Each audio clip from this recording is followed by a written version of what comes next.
Escalating tensions benefit no one. The new flashpoints heighten fears and tend to tear peoples apart. When elephants fight, it is the grass that gets trampled flat.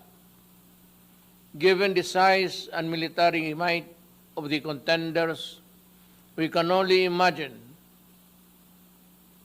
and be aghast at the terrible toll on human life and property that shall be inflicted if the world war deteriorates into a real war of nuclear weapons and missiles.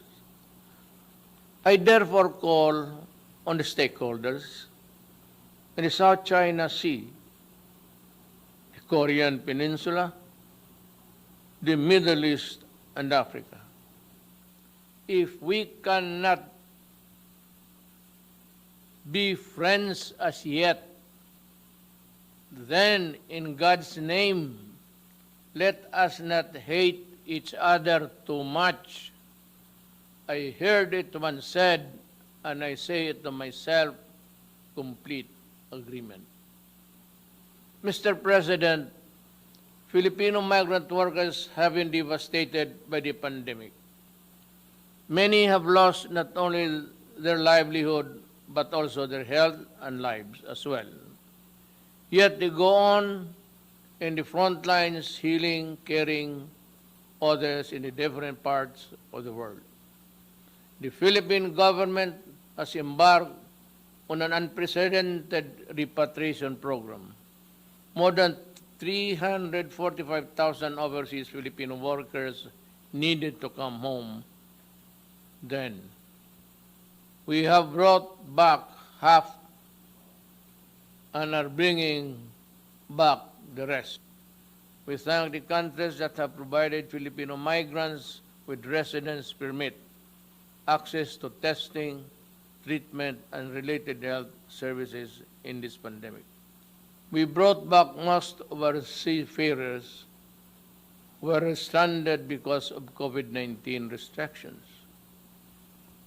We pioneered with the IMO of the Green Lane for the safe changes of seafaring crews.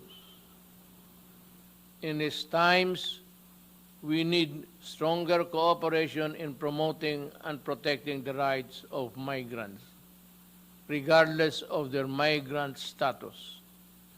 We must all adhere to the global compact of safe, orderly, and regular migration.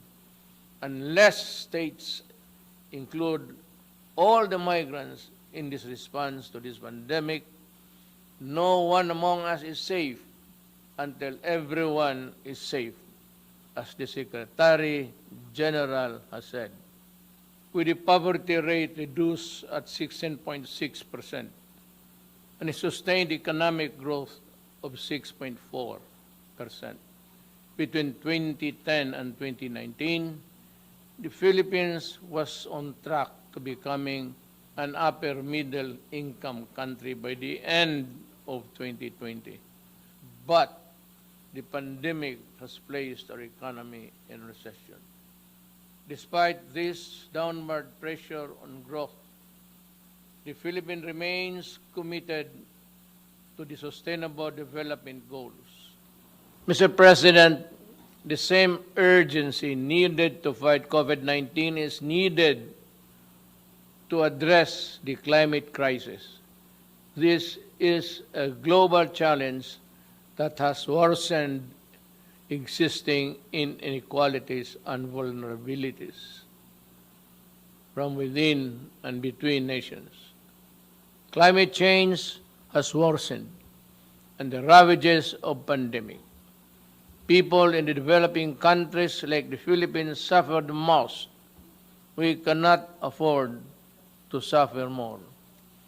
The Philippines joined the Paris Agreement to fight climate change. We call on all parties, especially those who have not made good their commitment to fight climate change, to honor the same. We call on all parties to strengthen communities and peoples for preparedness and resilience. We're talking about mankind and Earth, our one and only home. Mr. President, the Philippines will continue to protect the human rights of its people, especially from the scourge of illegal drugs, criminality, and terrorism. A number of interest groups have weaponized human rights, some well-meaning, others ill-intentioned. They attempt to discredit the functioning institutions and mechanisms of democratic country and a popularly elected government which in its last 2 years still enjoy the same widespread approval and support.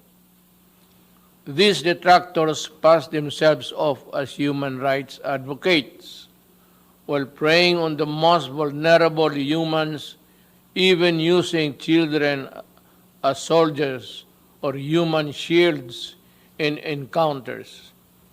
Even schools are not spared from their malevolence and anti-government propaganda. They hide their misdeeds under the blanket of human rights, but the blood oozes through.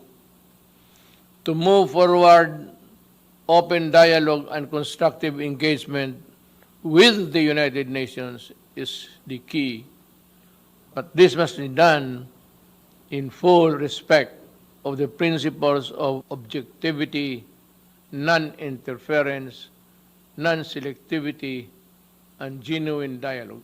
These are the fundamental basis for productive international cooperation on human rights. Mr. President, terrorism looms large. As I said at the Aqaba process, the Philippines will do everything and partner with anyone who would sincerely desire to protect the innocent from terrorism in all its manifestations.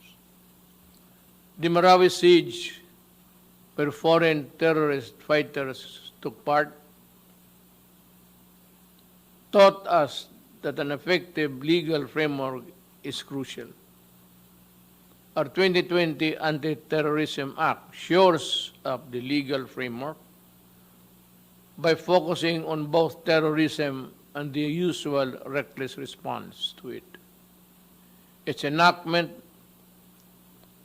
was done pursuant to our commitment and the strict adherence to the relevant Security Council resolution and the UN Global Counter-Terrorism Strategy.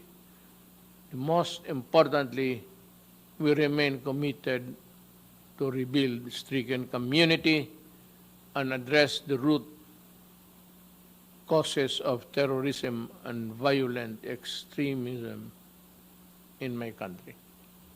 We must remain mindful of our obligation and commitment to the Charter of the United Nations, and as amplified by the 1982 Manila Declaration on the peaceful settlement of international disputes, the Philippines affirms that commitment in the South China Sea in accordance with UNCLOS and the 2016 Arbitral Award.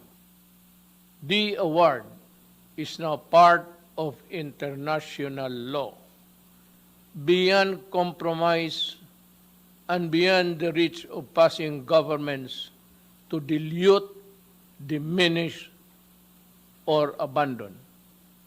We firmly reject attempts to undermine it. We welcome the increasing number of states that have come in support of the award and what it stands for: the triumph of reason over rashness, of law over disorder,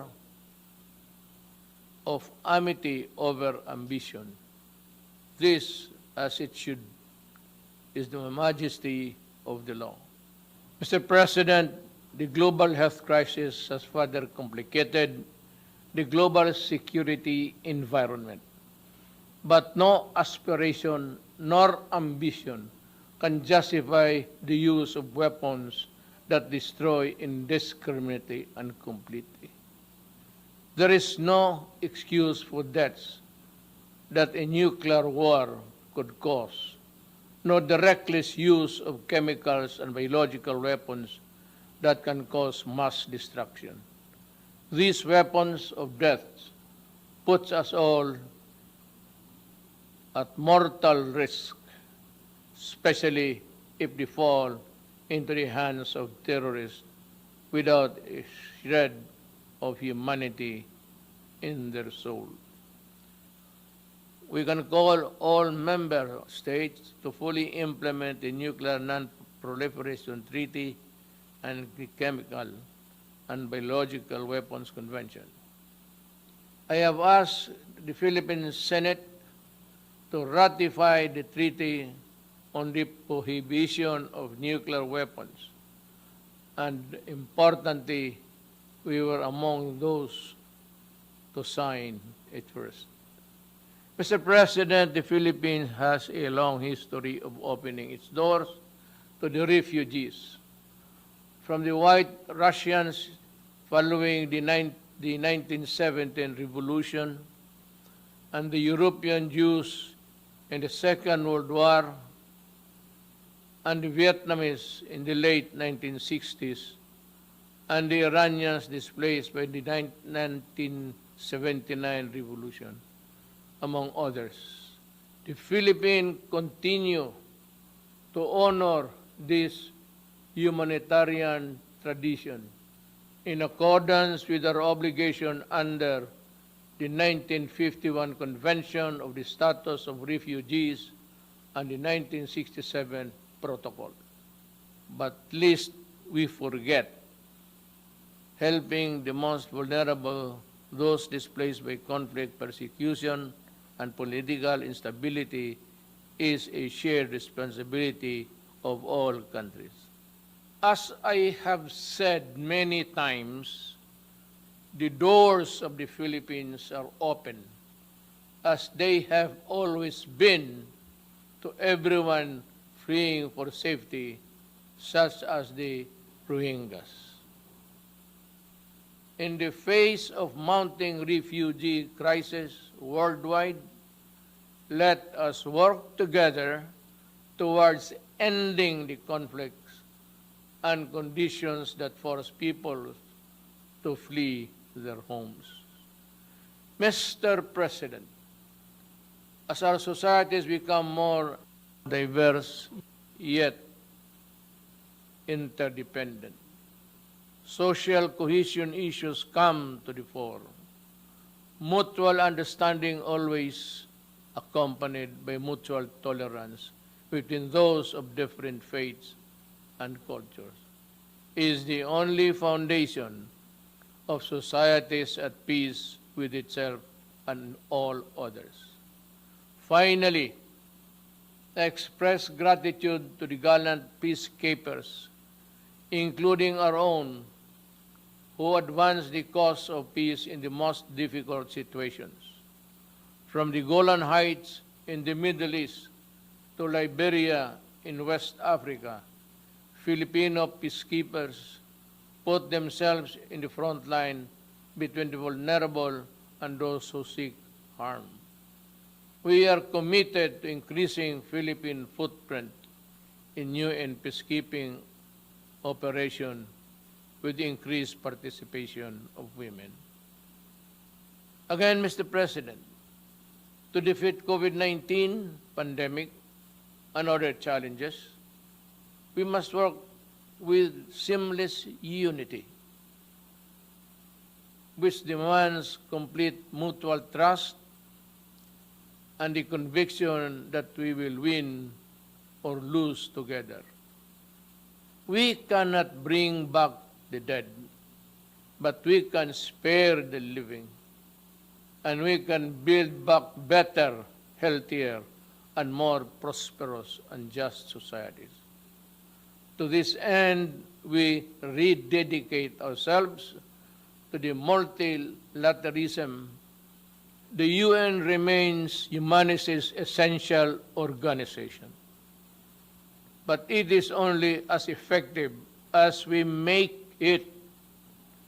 To make significant changes, we need to be bold.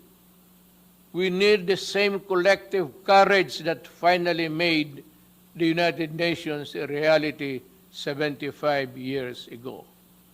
We need to act on long-standing recommendations to improve the Security Council's composition and working together and working methods, to strengthen the role of the General Assembly and to streamline the processes and the operation of the UN. Indeed, to be ready for the new global normal, it cannot be business as usual for the UN. Let us empower the UN, reform it to meet the challenges of today and tomorrow. Let us strengthen it so it can fully deliver its mandate to maintain peace and security, uphold justice and human rights, and promote freedom and social progress for all. After all, we are the United Nations. Thank you.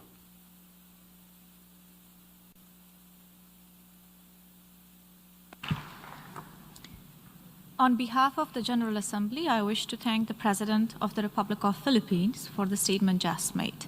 I now give the floor to the distinguished representative of the Islamic Republic of Iran to introduce an address